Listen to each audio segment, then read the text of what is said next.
Oke, selamat pagi semua. Kita bertemu lagi mata kuliah perencanaan tata letak fasilitas. Untuk pertemuan yang pertama itu kita membahas mengenai kontrak perkuliahan. Nah, kalau untuk kontrak perkuliahan, eh, mata kuliah PTLF ini dibagi menjadi dua, yaitu ada mata kuliah teori dan ada mata kuliah praktikum ya. Sama halnya seperti mata kuliah sistem produksi yang sudah pernah saya ajarkan di semester 5 itu ya. Untuk praktikumnya minggu ini belum dimulai. Allah akan dimulai mulai minggu depan. Terus kalau untuk teknis mengenai praktikumnya nanti akan dibahas oleh asisten lab saya minggu depan ya. Terus kemudian PTLF atau Perencanaan Tata Letak Fasilitas ini memiliki 4 SKS.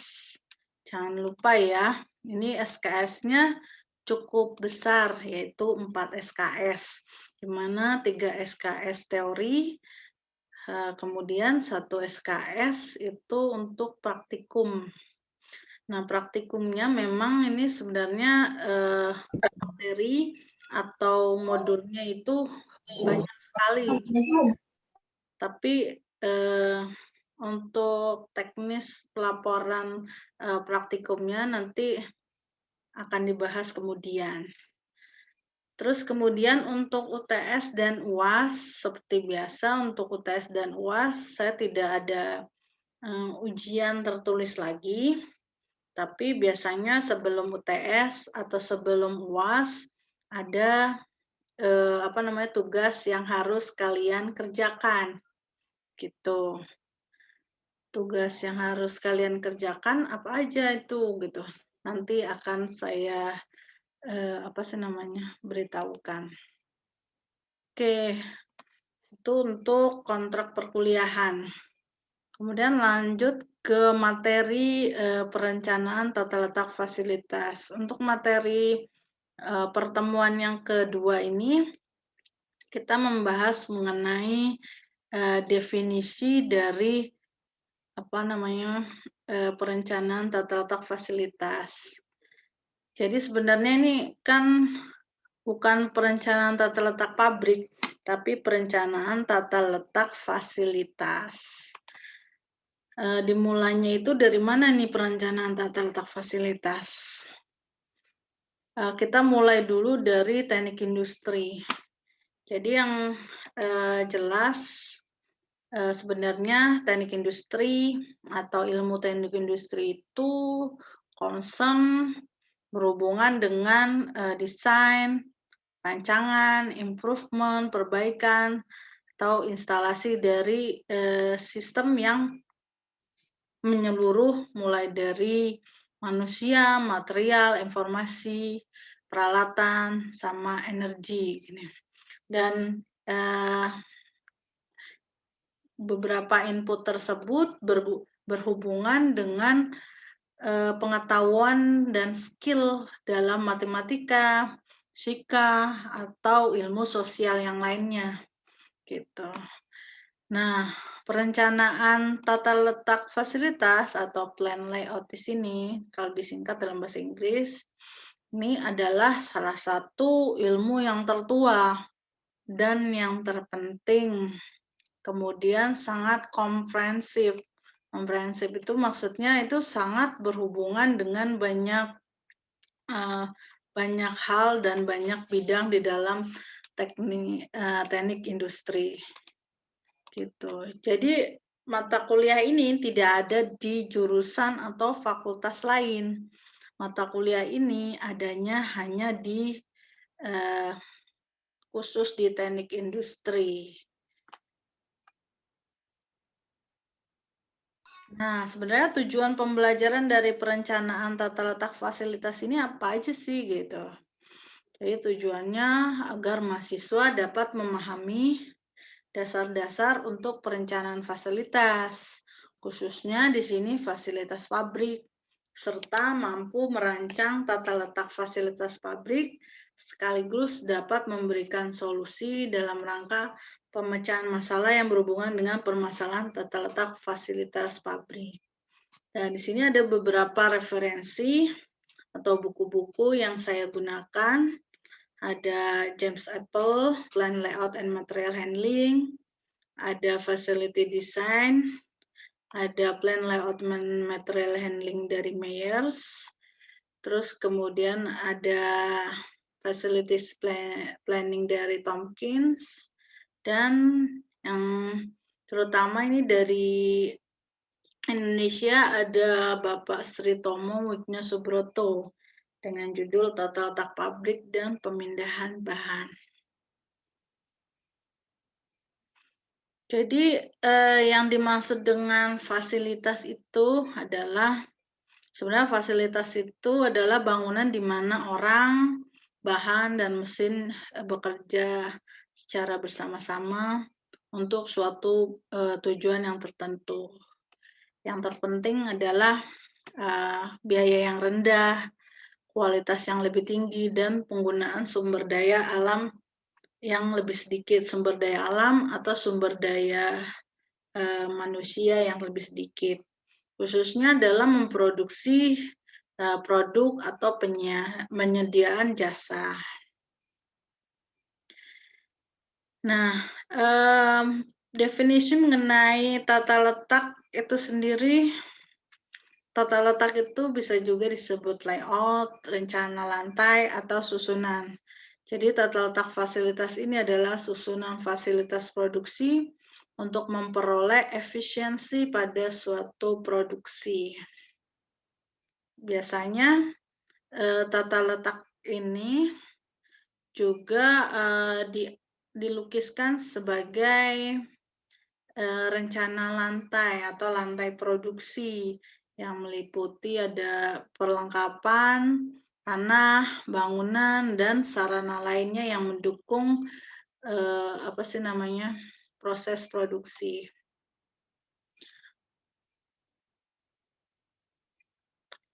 Nah, ini ada supply chain excellence atau fasilitas yang dirancangkan harus membantu organisasi mencapai supply chain excellence. Ada beberapa langkah di sini, ada business as usual, link excellence, visibility, collaboration, synthesis, and velocity. Tapi itu tidak akan saya bahas di sini ya. Nah, kita langsung lanjut ke konsep dasar industri sini. Jadi pabrik itu adalah tempat di mana faktor-faktor seperti manusia, mesin, peralatan, material, energi, modal, informasi, dan sumber daya alam yang dikelola secara bersama-sama dalam suatu sistem produksi guna menghasilkan suatu produk secara efektif, efisien, dan aman. Berarti inti dari teknik industri itu mempelajari bagaimana sistem itu berjalan secara efektif, efisien, dan aman. Itu yang penting ya. Nah, pabrik itu merupakan salah satu jenis industri yang akan menghasilkan produk jadi, seperti halnya yang dijumpai dalam industri manufaktur. Nah, istilah pabrik ini sering diartikan sama dengan industri, di mana industri ini adalah kumpulan pabrik-pabrik yang memproduksi produk yang sejenis, misalnya industri kimia atau industri otomotif. Sini ada klasifikasi industri. Yang pertama, industri penghasil bahan baku, ya. Jadi industri penghasil bahan baku itu adalah industri yang mengolah dari sumber daya alam dan menjadi bahan baku untuk digunakan oleh industri lain gitu. Contohnya apa ya? Di sini ada nggak yang bekerja di industri penghasil bahan baku? Contohnya ada yang tahu nggak nih? Jadi sumber daya alam ini diolah langsung oleh pabrik atau industri tersebut. Ada yang tahu nggak contohnya? Kelapa sawit. Modelnya gitu ya, Bu ya? Apa? Kelapa sawit, Bu. Ya bisa Semacam kelapa kimia, sawit, Bu. jadi Kimia. minyak ya. Terus apa lagi? Kertas, Bu. Kertas, Pinodeli gitu, Bu. sumber daya alam. Ya bisa. Tapi dia ini sebenarnya lebih ke langsung ke sumber daya alam ya. Seperti ini loh, apa namanya, minyak itu kan langsung diolah nanti dipakai buat industri yang lain gitu. Terus apa lagi? Ada yang lain? Kertas sih ya bisa sih. Ada lagi yang lain?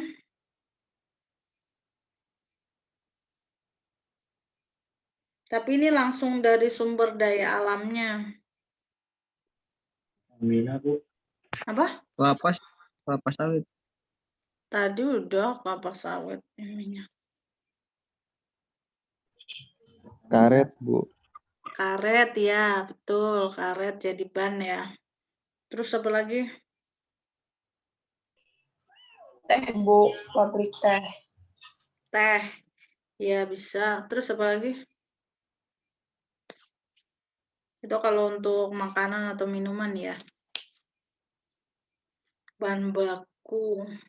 Biasanya kalau perusahaan itu produksinya apa ya? Kalau produksinya spare part berarti mereka membutuhkan bahan baku apa? Biji besi kayak gitu, Bu. Besi. Hmm. Nah, itu berarti yang sebelumnya pengolahan besi itu, peleburan besi itu penghasil bahan baku.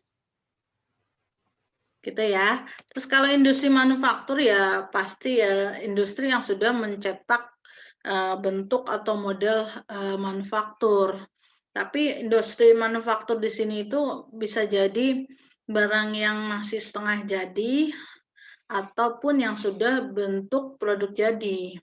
Kalau yang setengah jadi kayak gimana? Produksi ingot gitu, Bu. Ya, bisa. Terus apa lagi? Setengah jadi itu kan mungkin spare part itu sebenarnya setengah jadi apa enggak sih? Setengah jadi, Bu, soalnya kan di Setengah, Bu. assembling lagi. Iya, setengah jadi karena belum Belum di assembling. assembling atau dirakit. Terus ada juga industri penyalur. Nah, penyalur di sini tuh biasanya untuk distribusi pelayanan jasa baik untuk bahan baku ataupun produk jadi. Nah, terus kemudian yang keempat itu ada industri pelayanan atau jasa. Jadi pelayanan atau jasa itu termasuk industri juga ya, gitu. Jadi industri itu tidak hanya manufaktur saja, tapi pelayanan atau jasa itu juga termasuk industri. Terus apa lagi nih? Mungkin ada ditambahkan, ada yang mau nambahkan industri apa lagi yang belum masuk ke sini? Industri apa lagi yang belum masuk sini? Selain UMKM termasuk nggak, Bu? apa? UMKM. UMKM itu industri apa? Berarti masuknya namanya. Ya tergantung olahnya, olah dari mana. Penyalur kali, Bu. Bisa. Nah, itu dia tergantung yang diolah itu apa juga ya. Iya. Mungkin dia bisa masuk ke penghasil bahan baku, mungkin ya tergantung produknya ya. Bisa. Industri hiburan bisa nggak? Bisa. Bisa. Oke. Terus kemudian di dalam suatu industri itu ada proses yang dapat diklasifikasi. Yang pertama industri proses kontinu ya. Continue di sini tuh maksudnya prosesnya ini berlangsung 24 jam terus-menerus gitu. Jadi tidak ada hentinya gitu. Kalaupun ada berhentinya itu bisa mengakibatkan kerugian yang cukup besar gitu. Nah, misalnya di sini contohnya ada industri pupuk, semen, minyak, gas. Nah, ini namanya industri proses kontinu. Sedangkan industri proses berulang, nah biasanya produk yang dihasilkan di sini itu produknya banyak, terus memerlukan proses yang berulang-ulang dan serupa gitu. Nah, biasanya untuk industri tipe ini, proses produksinya dapat dihentikan sewaktu-waktu tanpa menimbulkan banyak kerugian seperti pada industri proses kontinu. Kalau contoh industri proses yang berulang, ada yang tahu nggak? Industri proses berulang. Produk yang dibuat itu membutuhkan waktu, prosesnya itu yang berulang-ulang dan sama. Langkah pengerjaannya itu sama. Ada nggak contohnya?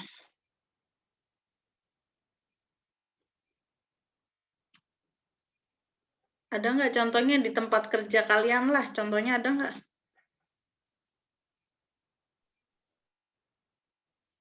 Belum maksud, Bu. Jadi biasanya kalau industri proses berulang itu biasanya ada di industri pengolahan makanan ya. Atau misalnya industri baja udah dilebur lagi gitu. Berapa kali leburan misalnya kayak begitu. Terus kalau di industri makanan misalnya sudah digiling lagi sampai berapa kali sampai halus. Seperti itu namanya industri proses berulang. Gitu ya. Terus kemudian industri proses terputus-putus. Jadi proses produksi ini dilakukan berdasarkan order yang diterima, yang dapat dilaksanakan sewaktu-waktu, biasanya dalam volume yang kecil. Nah, sekarang kita menuju pokok bahasan perancangan fasilitas. Jadi tujuan perancangan fasilitas di sini yang pertama yang jelas memudahkan proses manufaktur dengan cara menyusun mesin, peralatan, dan daerah kerja agar pergerakan material ini dapat berjalan secara lancar, mengurangi semua keterlambatan atau meminimasi gangguan, merencanakan aliran, sehingga pekerja yang melalui area dapat diidentifikasi atau dihitung. Gitu. Kemudian menjaga kualitas kerja dengan perencanaan pemeliharaan kondisi yang membantu tercapainya. Terus kemudian tujuan yang berikutnya ada meminimasi perpindahan barang, yang jelas ya. Jadi bagaimana cara untuk meminimasi perpindahan barangnya ini? Jadi kalau misalnya ini kan tergantung dari kedekatan antar departemen. Yang namanya departemen warehouse atau gudang itu biasanya gudang bahan baku terutama ya, itu biasanya harus didekatkan dengan bagian apa? Kalau gudang bahan baku biasanya harus didekatkan dengan bagian apa?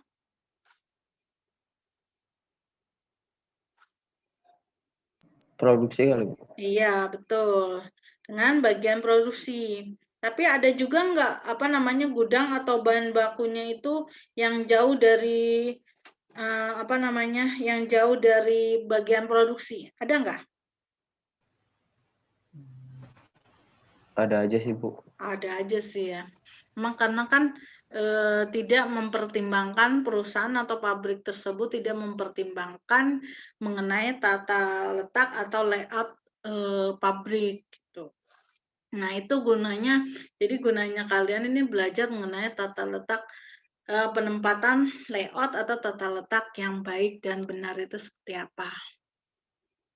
Terus kemudian memelihara perputaran barang setengah jadi yang tinggi, terus kemudahan, keselamatan, dan kepuasan kerja, kemudian dapat beradaptasi dan meningkatkan kemudahan pemeliharaan. Banyak banget ya tujuan. Yang jelas juga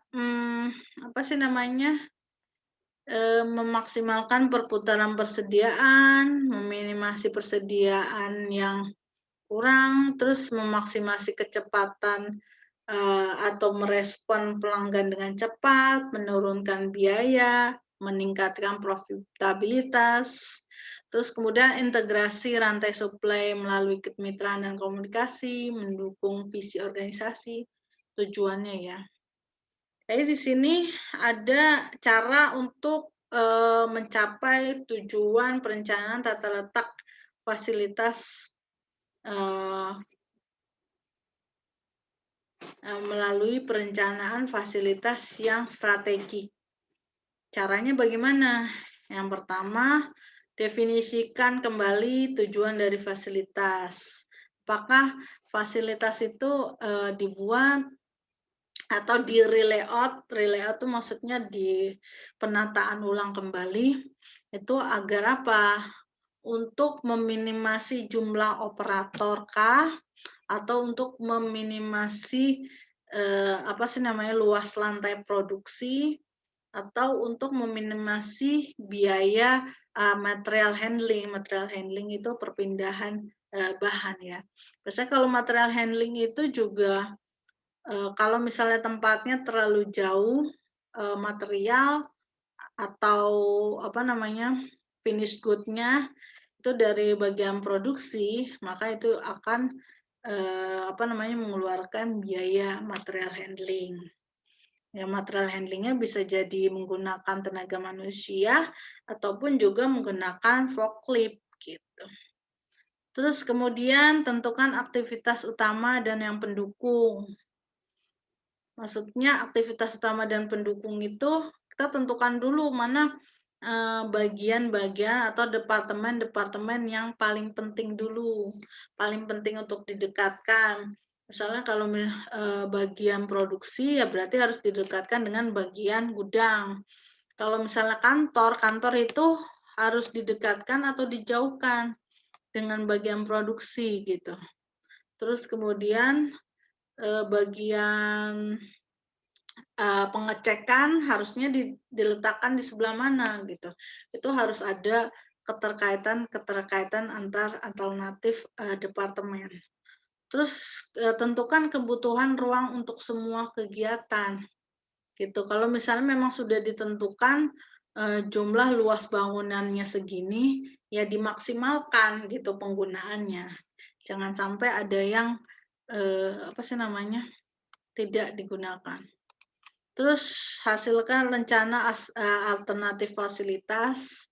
Jadi kalau misalnya memang yang saat ini itu layout atau tata letaknya tidak sesuai, maka nanti disesuaikan dengan kedekatan ruangan atau kedekatan antar departemen seperti apa. Dibuat rencananya, kemudian dievaluasi. Kira-kira setelah dievaluasi ada penurunan atau reduksi ongkos biaya material atau ongkos material handling atau ongkos operator. Nah, sekiranya bisa diterapkan, kemudian bisa diimplementasikan rencana fasilitas tersebut. Dan jika nih taruh di dapur kasih nih taruh di dapur. Terus kemudian jika implementasi tersebut bagus, maka bisa dipertahankan dan diadaptasi untuk rencana fasilitas berikutnya. Nah, di sini ada beberapa macam tipe tata letak. Nah, biasanya kan kalian ini kan sudah berkecimpung lumayan lama lah di pabrik, gitu ya. Tapi setelah kalian belajar perencanaan tata letak, ternyata kalian tuh baru menyadari, oh ternyata di pabrik atau di tempat kerja itu memang ada aturannya seperti itu toh gitu. Ya mungkin ada beberapa perusahaan atau pabrik itu mengerti bagaimana cara pengaturan layout yang baik atau benar. Tapi banyak juga yang belum mengerti. Di sini ada tipe tata letak.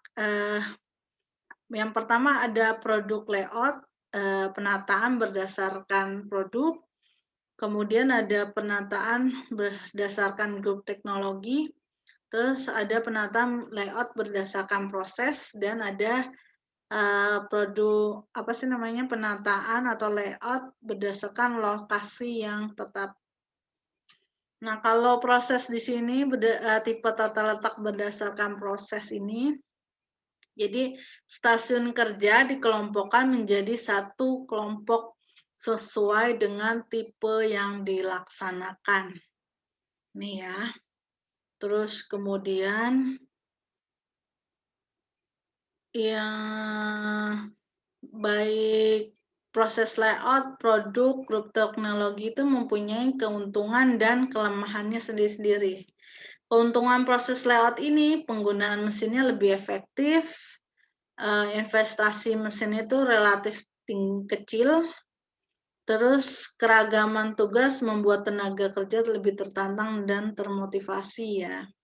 Karena kan dia satu operator bisa menguasai beberapa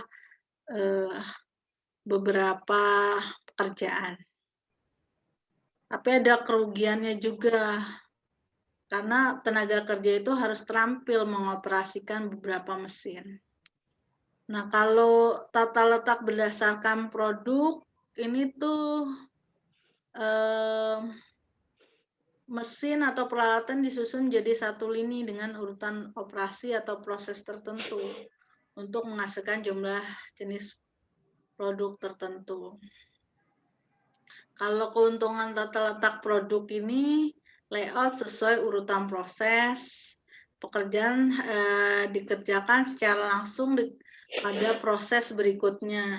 Proses pertama apa, kedua apa, ketiga apa gitu. Keterampilan operator tidak perlu tinggi, kemudian aktivitas selama proses produksi sedikit. Kerugiannya ini ya, kerusakan pada satu mesin akan mengakibatkan terhentinya proses produksi. Jadi ada bottleneck. Bottleneck maksudnya dari mesin yang pertama itu rusak, berarti yang kedua kan nunggu dulu dari mesin yang pertama. Begitu. Ini ada tata letak teknologi kelompok atau grup teknologi. Jadi ini biasanya diterapkan pada situasi job shop. Komponennya itu biasanya tidak dikelompokkan dalam satu kelompok berdasar. Jadi komponen yang tidak sama dikelompokkan dalam satu kelompok berdasarkan kesamaan bentuk komponen, bukan kesamaan penggunaan akhir. Nah, biasanya itu kan untuk pembuatan spare part, satu mesin itu untuk beberapa spare part, jadi memiliki cetakan dice-nya masing-masing. Memang yang lebih bagus itu sebenarnya grup teknologi layout gitu,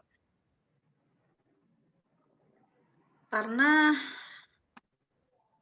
keuntungannya di sini dapat mengurangi pemborosan waktu perpindahan. Penyusunan mesin itu berdasarkan family product juga. Apabila ada urutan proses terhenti, maka dapat dicari alternatif lain. Maksudnya alternatif lain tuh ada backup mesin yang lain gitu. Tapi kerugiannya itu ya harus ada biaya yang tinggi untuk realokasi mesin.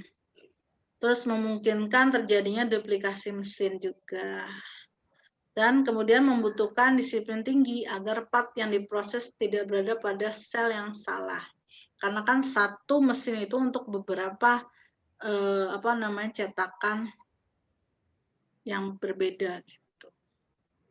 Kalau ini tata letak fixed layout atau tetap. Jadi mesin-mesin dikelompokkan dalam suatu kelompok tidak selalu digunakan dalam urutan yang sama. Ini biasanya tuh karakteristiknya mesinnya itu bersifat umum, hanya ada satu atau beberapa produk saja.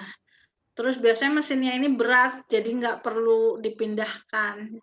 Jadi ini namanya tata letak posisi tetap. Begitu. Terus kemudian di sini ada kriteria tata letak yang baik. Kriteria tata letak yang baik itu seperti apa? Adanya keterkaitan pola aliran barang yang terencana, aliran gang yang lurus, langkah backtracking yang minimum, jarak perpindahan minimum, perpindahan antara operasi minimum, barang secara nggak jadi minimum, pokoknya semuanya serba minimum ya. Jadi pergerakannya itu sedikit mungkin, gitu. Pergerakan sedikit mungkin, operator diatur juga sedikit mungkin, dan biaya dan sumber daya juga sedikit mungkin. Oke, dari sini ada pertanyaan? Waktunya tinggal 5 menit lagi. Backtracking apa? Langkah balik. Jadi kalau misalnya habis kamu mau ngambil barang gitu loh. Ini kenapa Derry baru masuk? Ya. Oke, ada pertanyaan lagi enggak? Ini kita masih membahas mengenai definisi, tujuan, kriteria tata letak yang baik, dan masih banyak materi-materi mengenai tata letak yang menarik, yang bisa langsung kalian terapkan di tempat kerja ya. Jadi penerapannya ini tidak hanya di pabrik saja ya, tapi juga bisa diterapkan di rumah ataupun di tempat kerja yang bukan di pabrik seperti di kantor, pelayanan publik. Nah, itu bisa menggunakan perencanaan tata letak fasilitas. Begitu. Ada pertanyaan? Ya. Mungkin untuk terkait masalah fasilitas ya Bu, kiranya selain akibat selain settlement itu apa ya Bu? Kondisinya itu kurang baik itu Bu untuk tata letak. Apa? Gimana? Maaf. Buat itu Bu, selain akibatnya mungkin dari cycle time Bu, cycle time waktu kalau sudah kondisi tata letaknya kurang baik itu selain cycle time apa gitu Bu? Selain cycle time, maksudnya cycle time pasti kan berkurang ya? Ya, gitu. Selain dampaknya lah yang lain. Oh, dampaknya. Ya banyak ya. Selain cycle time-nya berkurang, terus yang jelas sih memang yang lebih yang lebih kerasa itu dari segi waktu ya. Cycle time berkurang, terus kemudian ongkos material handling juga berkurang, terus bisa jadi juga operatornya juga berkurang gitu. Bisa jadi itu juga. Ergonomi Bu termasuk Bu. Ya iya pasti, ergonominya juga, kenyamanan dari operatornya juga meningkat, kenyamanan, terus terutama keselamatan pekerjanya juga dipertimbangkan dalam tata letak gitu. Jadi kan kalau perencanaan tata letak itu kan selain meningkatkan efektivitas, efisiensi kerja, juga meningkatkan kenyamanan dan keamanan pekerjaan gitu. Itu juga bisa kalian terapkan ya di tempat kerja. Gitu, ada lagi? Waktunya tinggal 1 menit lagi.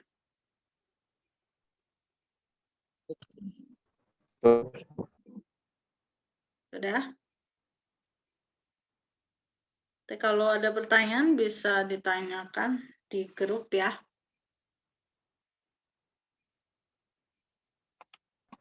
Oke.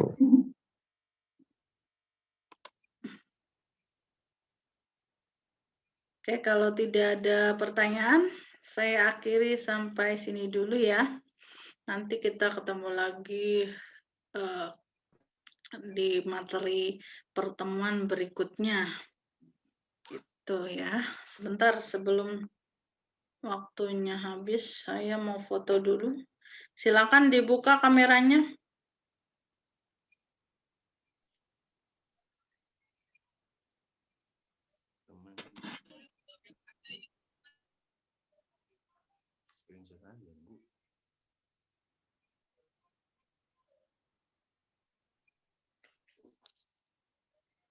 Mana ini yang lain?